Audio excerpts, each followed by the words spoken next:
The trouble began with her mantra, "It's not your money, it's our money." At first, it seemed reasonable, a hallmark of partnership in marriage. But as the weeks went by, I began to see the true meaning of this philosophy. My hard-earned salary, the result of years of dedication and planning, had become a pool for her spending whims. Every month, I watched our joint account slowly drain. Lavish parties, expensive clothing, and frequent emergency requests from her family always seemed to coincide with payday. Growing up, I saw firsthand the destructive effects of financial disputes. My parents' constant fighting over money had turned our home into a battlefield. Determined not to repeat their mistakes, I set clear boundaries early in our marriage. I even laid out a budget, one that we could both contribute to and still live comfortably. But every attempt to discuss limits was met with a dismissive wave or a quick shift of blame. "You're so uptight," she would say. "This is what we work for, isn't it?" The breaking point came one morning when I received a notification, a nearly maxed-out credit card. I opened the account statement and saw charge after charge: a designer boutique, a fancy dinner for her friends, and an inexplicable $2,000 gift to her brother. My stomach sank as I calculated the damage. This wasn't just overspending. It was a blatant disregard for the financial security we had vowed to build together. That evening, I confronted her. "What's going on with the card? Why are we spending more than we're earning?" I asked, trying to keep my voice steady. She barely looked up from her phone. "It's not just your money. Stop being so controlling." I couldn't believe what I was hearing. "Controlling?" I echoed. "We agreed on a budget, and you're blowing through it like it's monopoly money." Her response was quick and sharp. "You don't get to dictate how I live my life. If you wanted a roommate, maybe you should have stayed single." That's when it hit me. This wasn't just a misunderstanding. It was a fundamental difference in how we viewed partnership. For her, our money was a blank check. For me, it was a shared responsibility. The following week, I made a decision that would shift the dynamics of our marriage irreversibly. I called the bank and removed her access to our joint credit card. I transferred the remaining funds to a separate account and replaced the joint card with a basic debit card, loaded with only enough for essentials. When she tried to use the card for another splurge and it was declined, the explosion that followed was inevitable. "You're destroying this marriage," she screamed, throwing the card onto the table. "How dare you humiliate me like this?" I stayed calm, though every part of me wanted to fight back. "I'm not destroying anything. I'm trying to protect what we've built, even if you can't see it." Her fury only grew. She called me a miser, accused me of treating her like a child, and stormed out of the room, slamming the door behind her. Over the next few days, her anger turned into calculated attacks. She posted cryptic messages on social media about controlling partners suffocating their loved ones. She even called my mother, sobbing, claiming that I was ruining our relationship with my obsession over money. Every time I tried to reason with her, it felt like talking to a brick wall. It wasn't just the spending that hurt. It was the complete disregard for the principles we had once promised to share. I wanted a marriage where we worked together, supported each other, and planned for the future. But at that moment, it was clear that our definitions of partnership were worlds apart. By the end of that month, I knew something had to change. I couldn't keep playing referee in a battle I had no chance of winning. My decision to cut off her access to our finances wasn't about control. It was about survival. If I didn't draw the line, there would be nothing left for either of us. Yet, as I looked at her, standing defiant and furious, I wondered if our marriage could ever recover from the damage already done. After cutting off her access to our joint finances, the house became a pressure cooker. Every conversation turned into a confrontation. No matter how trivial the subject, she saw my actions as an attack on her independence, while I saw them as a desperate attempt to regain control over a spiraling situation. The tension was unbearable, but I stood firm. I wasn't going to let my financial stability crumble because of her refusal to compromise. Her immediate response was retaliation. The same night her card was declined, she launched a campaign of emotional warfare. She began with guilt trips, dredging up moments from our relationship to paint me as ungrateful or selfish. "I gave up so much to be with you," she would say, her voice trembling with a mix of frustration and anger. "And this is how you repay me? By treating me like I'm some gold digger." When guilt didn't work, she turned to more public methods. Social media became her stage, and I was cast as the villain. Posts about financial control and toxic relationships began to pepper her accounts. Always vague enough not to mention me by name, but clear enough for anyone who knew us to connect the dots. Friends started reaching out, some subtly questioning my behavior, others outright accusing me of being unfair. It was humiliating. She even called my family, hoping to rally them to her side. My mother, caught off guard by the dramatic phone calls, urged me to find a way to make peace. But how could I? Peace wasn't possible when every attempt to communicate was met with deflection and accusations. It became clear that she wasn't interested in resolving the issue. She wanted to win. I kept my resolve. From that point on, I provided a fixed monthly allowance, just enough to cover necessities like groceries and utilities. It was a practical solution, one that any reasonable person could work with. But for her, it was an insult. "You're treating me like a child," she spat one day, throwing the cash envelope onto the kitchen counter. "Is this what you want? A wife who has to beg for scraps?" I tried to explain again. "This isn't about control or punishment. I'm trying to protect both of us," I said, my tone measured but firm. "If we don't manage our money now, there won't be anything left later." Her eyes narrowed, and for the first time, I saw something in her expression that made my stomach turn: contempt. "You've already destroyed this marriage," she said coldly. "Don't act like you're doing me a favor." The weeks that followed became a blur of escalating tactics. When emotional appeals failed, she tried to embarrass me further. She aired every perceived grievance to our social circles, painting herself as a victim of my financial tyranny. She even staged dramatic phone calls while I was in earshot, sobbing loudly about how I had turned into someone unrecognizable. But her most calculated move came when she threatened to leave. "Maybe I should go," she said one evening, her voice dripping with venom. "Maybe you'd be happier on your own, hoarding your precious money." It wasn't the first time she had threatened to walk out during an argument, but this time felt different. There was an edge to her words, a finality. I almost called her bluff, but deep down, I still hoped things could turn around. I wanted to believe that she'd eventually see reason, that we could find a way to move past this. Then came the moment I realized she wasn't interested in reconciliation, only control. One afternoon, I came home to find she had cleared out the guest room and turned it into a makeshift office. She announced, with an air of triumph, that she was starting her own online business. "If you're going to treat me like an employee, then fine," she said. "At least I'll be my own boss." I was taken aback, not by the idea itself, but by the tone of defiance in her voice. It was clear she wasn't doing this to contribute or to prove her independence. She was doing it to prove a point, to show me that she didn't need me or my rules. I wanted to be supportive, but her approach made it impossible. Every step she took seemed designed to widen the growing chasm between us. By the end of that month, it felt like we were living in two separate worlds.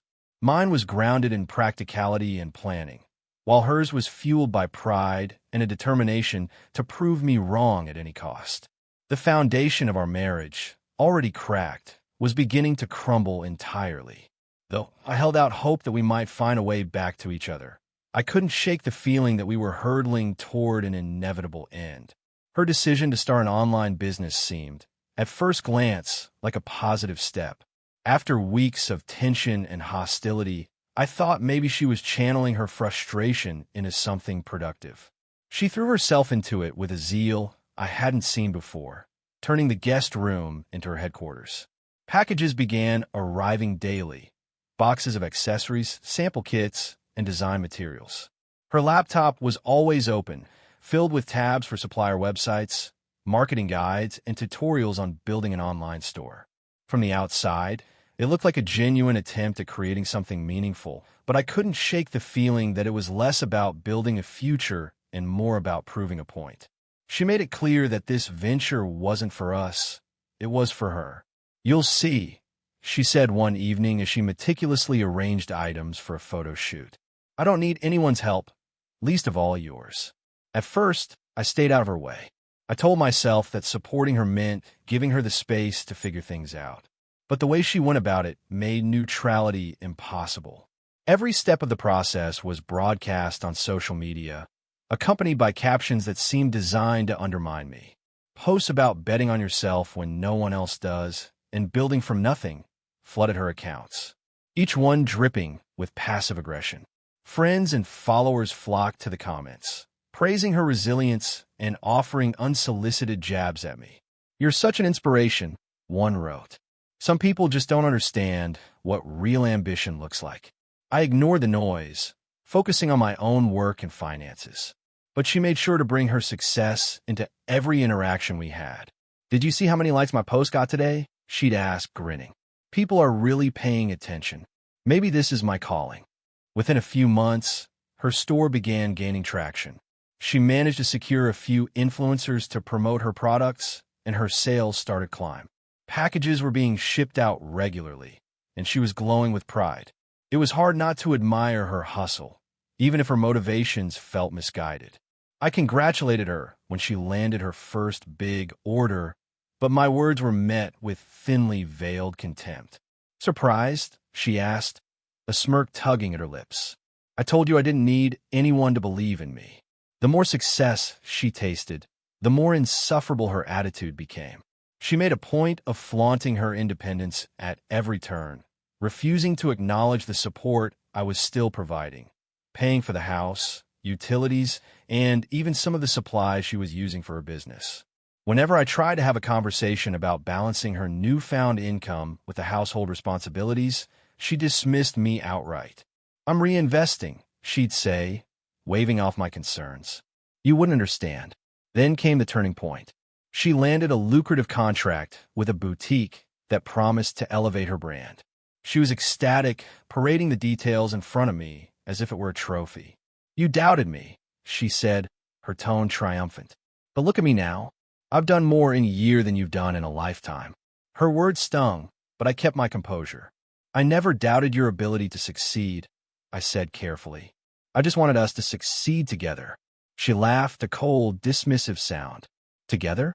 Don't act like you've been in this with me. You made it clear from the beginning that your money is yours." "Well, guess what? My money is mine, too." It was in that moment that I realized there was no saving what we had. Her pride had grown into something unrecognizable, a force that eclipsed any sense of partnership we might have once shared. What started as a desperate attempt to prove her worth had morphed into a competition, one she was determined to win at any cost. I watched as she reveled in her accomplishments, basking in the validation of strangers online, while our marriage became little more than a formality. Every success she achieved felt like another wedge driven between us, not because I resented her growth, but because she used it as a weapon. It wasn't about building a future anymore. It was about settling a score. By the time her business reached its peak, I had already begun to detach emotionally. I didn't hate her for what she was doing. In some ways, I even admired her tenacity. But the partnership I once believed in was gone, replaced by a war of egos that neither of us could win. The success she celebrated so loudly had come at a cost neither of us was ready to acknowledge. And deep down, I knew it was only a matter of time before the cracks in her newfound empire began to show. The day we sat across from each other in the lawyer's office to finalize the divorce was when it truly sank in. This wasn't just a fight anymore. It was the end. The tension between us was palpable, even as we tried to maintain a semblance of civility. By that point, our marriage had been reduced to numbers and paperwork. Love, trust, and partnership had been replaced by spreadsheets, bank statements, and legal terms. The division of assets was as bitter as every argument that had led us to this point. Her business was thriving on the surface, but the cracks were already starting to show. The boutique contract she had secured came with costs she hadn't anticipated: higher production expenses, shipping logistics, and marketing campaigns that drained her resources faster than she could replenish them. Still, she walked into that office with an air of triumph, ready to claim what she thought she deserved. We both knew the legal system was clear. Everything acquired during the marriage was to be split evenly. That included not just the assets, but also the debts. She didn't see it that way. The debts are yours, she argued. I didn't make those decisions, you did. I almost laughed at her audacity. The very credit card statements that had driven us apart were filled with her expenses, luxury purchases, dinners, gifts to her family. But she refused to acknowledge any of it as her responsibility. The lawyer, to her credit, remained neutral, outlining the law with meticulous detail. Half of the assets and half of the liabilities, she said firmly. My ex's confident facade faltered for the first time. She protested, of course, but it didn't matter. The numbers didn't lie. When the papers were signed and the division was finalized, I walked out with a sense of relief more than victory. My half wasn't extravagant, but it was enough for me to start over, a modest savings, the car, and my professional equipment and tools. I could rebuild my financial stability. She left with her business, a sizable chunk of our savings, and the apartment we'd shared. It was fair on paper, but I knew the weight of the debts would catch up to her soon enough. In the weeks that followed, she celebrated her freedom with almost reckless enthusiasm. Social media once again became her stage. Pictures of champagne toasts, captions about starting fresh, and posts about how independence tasted sweet filled her feed. Meanwhile, I quietly got to work. I rented a small apartment, downsized my lifestyle, and focused on rebuilding my financial foundation. My priority was stability, not appearances. But the irony of it all hit me when I began hearing from mutual friends. Despite her public display of success and independence, she was struggling. The debts she had dismissed as ours were now very much hers. She had underestimated the cost of running her business without a financial safety net. Suppliers were calling about late payments, and her boutique contract was hanging by a thread because she couldn't meet production deadlines. Still, she refused to acknowledge reality. Instead, she doubled down on the narrative that she was thriving, posting pictures of herself attending networking events and flaunting new purchases. It was all a performance, a desperate attempt to maintain the image she had carefully crafted. But those closest to her started to see through the facade. They told me how she had begun borrowing money from friends, spinning stories about temporary cash flow issues. Some helped her, while others distanced themselves, tired of the constant drama. I stayed out of it. For the first time in years, I felt no obligation to fix her problems or protect her from the consequences of her actions. She had made her choices just as I had made mine. And while I focused on building something real, she was chasing the illusion of success, refusing to let go of the pride that had driven us apart. The final blow came when she reached out to me directly. It was the first time we had spoken since the divorce. Her tone was cold, almost businesslike, as she tried to argue that the division of assets had been unfair. You knew I needed more to make my business work, she said, as though that was somehow my responsibility. She even hinted at taking legal action to revisit the settlement. But there was no basis for her claim. The agreement had been clear, and the court had approved it. When the call ended, I felt no anger, only a quiet sense of closure. This was who she had become, a person so consumed by pride and resentment that she couldn't see the truth staring her in the face. And as she continued to spiral, I focused on what mattered: my future, my peace, and the freedom to live without the weight of her choices dragging me down. It didn't take long for the glamour of her entrepreneurial journey to fade. The online store that had once brought her so much validation was now a source of constant stress. Orders slowed, and customer complaints about delayed shipping and product quality began to pile up. She tried to keep up appearances, posting motivational messages and updates about new opportunities, but the strain was evident to anyone who looked closely. Her pride, the same force that had driven her to create the business, became her greatest obstacle. Instead of admitting she was in trouble and seeking help, she doubled down on the facade. She began taking increasingly desperate measures to keep the business afloat. Friends told me she sold the car she had taken in the divorce and liquidated the small investments she had received as part of the settlement. She even took out loans, hoping a quick cash injection would solve her problems. But the hole she was in was far deeper than she realized. The boutique terminated their contract after multiple missed deadlines, and without their business, her sales plummeted. The loan she had taken only compounded her debt, and soon she found herself with no choice but to sell the apartment she had fought so hard to keep. She tried to spin the sale as a strategic move, but those close to her saw the truth: she was drowning. Eventually, even her social media presence began to crumble. The carefully curated posts became less frequent, and when they did appear, they were tinged with bitterness. She wrote about the struggles of being an entrepreneur and hinted at betrayal by people she had trusted. It was clear she was trying to shift the blame for her failures onto others, but the sympathy she had once received was now in short supply. People were tired of her excuses, and those who had lent her money were especially fed up. The final blow came when she was forced to move back to her mother's house in a small rural town. The woman who once flaunted her success and independence was now living in a cramped space with no car, no savings, and no viable income. Mutual friends told me she spent most of her time lamenting her misfortunes, blaming the boutique, her suppliers, and even me for how things had turned out. It was as if she couldn't fathom that her own decisions had led her to this point. For a moment, I considered reaching out despite everything. Part of me felt sorry for her. But then I remembered all the times she had used my support against me, how she had tried to humiliate and undermine me. Helping her now would only reopen old wounds, and I had worked too hard to rebuild my life to risk that. Her downfall wasn't dramatic. It was slow and inevitable, a consequence of years of ignoring reality and refusing to take responsibility. And while I took no joy in her struggles, I couldn't ignore the irony. She had spent so much time trying to prove she didn't need anyone else, only to end up dependent on her mother in a way she hadn't been since her youth. As her life unraveled, mine began to stabilize in ways I hadn't imagined possible. The divorce, as bitter and draining as it had been, left me with something I hadn't felt in years: clarity.